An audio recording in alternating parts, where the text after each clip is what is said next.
Pour en savoir plus sur la situation au Soudan, Africa News reçoit Yok Madout Yok, professeur d'anthropologie à l'université de Syracuse à New York. Les manifestants sont toujours dans les rues. Mardi, on rapportait le décès de 7 personnes. Comment les militaires peuvent garder le contrôle de la situation?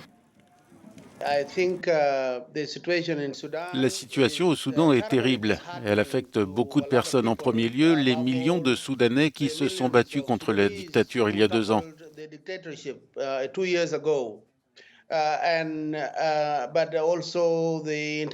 La communauté internationale et principalement les pays voisins sont eux aussi très préoccupés par la situation, tout comme le reste du monde qui avait salué le succès de la révolution de 2019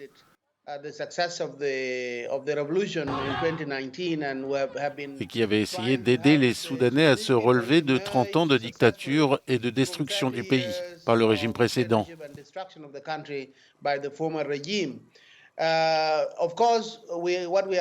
Mais bien sûr, avec ce que nous voyons à Khartoum aujourd'hui, que ce soit les violences, les destructions ou l'abandon des leaders politiques et des parlementaires,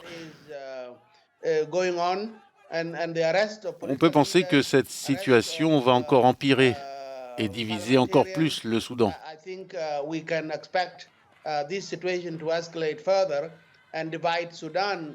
C'est une grande source d'inquiétude pour tous ceux qui s'intéressent au sort du peuple soudanais.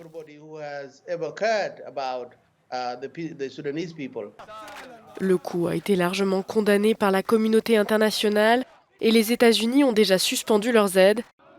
La situation est sérieuse pour le Soudan. C'est extrêmement préoccupant pour le Soudan, en effet. Outre cette suspension des aides financières internationales, on peut s'attendre à l'avenir à un recul rapide de toute perspective d'investissement, mais aussi d'aide au développement ou d'aide humanitaire.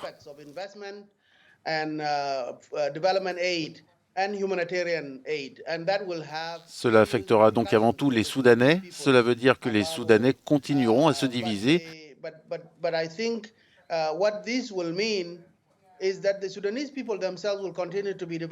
Il y aura des confrontations entre ceux qui supportent le coup et ceux qui y sont opposés.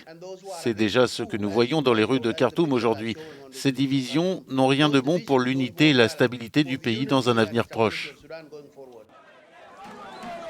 Le général Al-Burhan a déclaré que les luttes de pouvoir politique l'avaient incité à intervenir pour éviter la guerre civile, selon ses mots. L'armée affirme vouloir mettre en place un conseil législatif.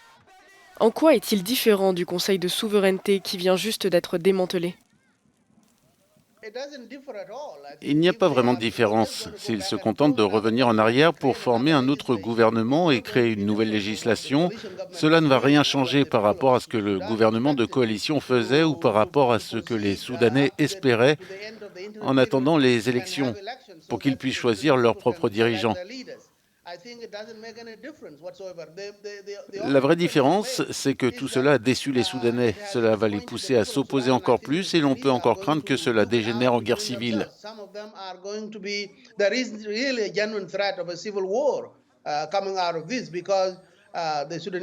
Une majorité de Soudanais n'apprécie pas le retour et la prise de pouvoir des militaires, surtout quand il s'agit d'un Bourhan qui reste lié de près à l'ancienne dictature.